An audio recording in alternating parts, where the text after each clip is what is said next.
John chapter 1 verse 18 says, no one has seen God at any time.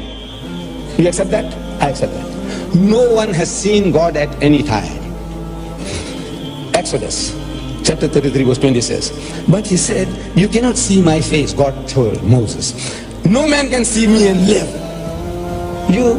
You can't even look at the sun. What can you see God, the creator of all this, heavens and earth? So it says, no man can see me and live. Accept it. God is not seen at any time. No man can see God and live. You'll die, you'll perish.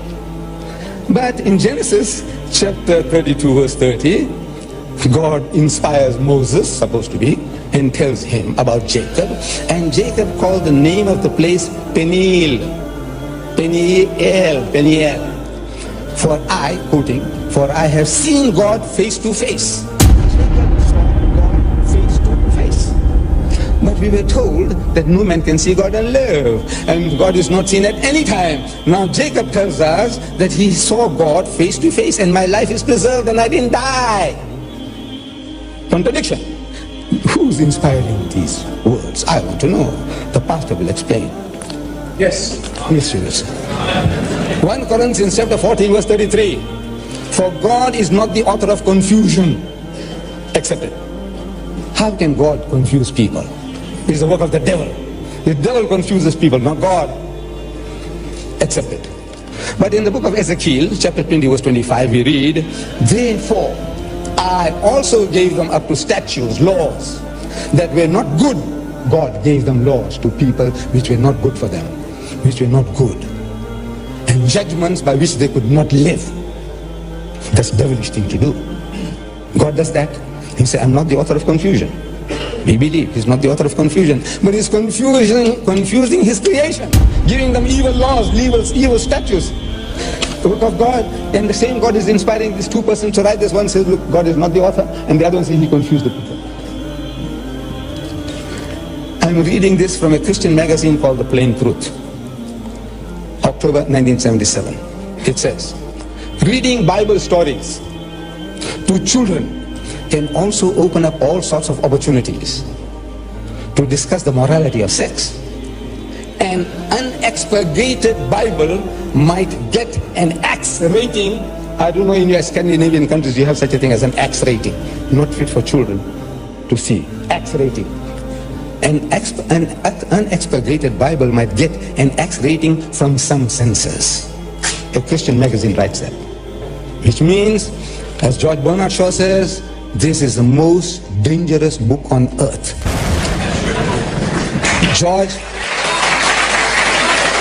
he says, keep it under lock and key. Your children must not have access to it. That's what George Bernard Shaw says. I want you to go and verify it for yourself, whether that statement of George Bernard Shaw is true or not. But I give you one little sample from the so-called book of God, because it can't be the book of God. I'm reading Judges, the book of Judges, chapter 16, verse 1. Then Samson went to Gaza. You know Gaza, where the trouble is taking place between the Jews and the Palestinians. Gaza and West Bank. Gaza, same Gaza. Same Gaza. Samson, the Jew, went to Gaza and saw a harlot, a prostitute, a whore. What do you call them here? Call girls. What do you call them? Huh?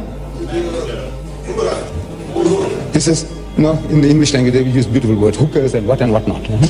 So he went and saw a harlot, a whore, a prostitute there, and went in unto her. He had sex with her. Hooray. Hooray.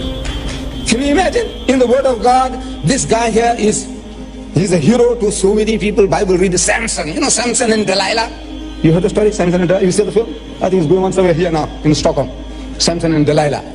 That Samson, he goes to Gaza. This I'm reading the book of God. And he saw a prostitute and he went in unto her. He had sex with her. And what punishment? No punishment. He's glorified in the book of God. So I says, now what does it serve? Dr. Vernon Jones, a psychologist of great repute, an American psychologist, he carried out experiments on a group of school children to whom certain stories were being read. And he said that these stories made certain slight but permanent changes in character.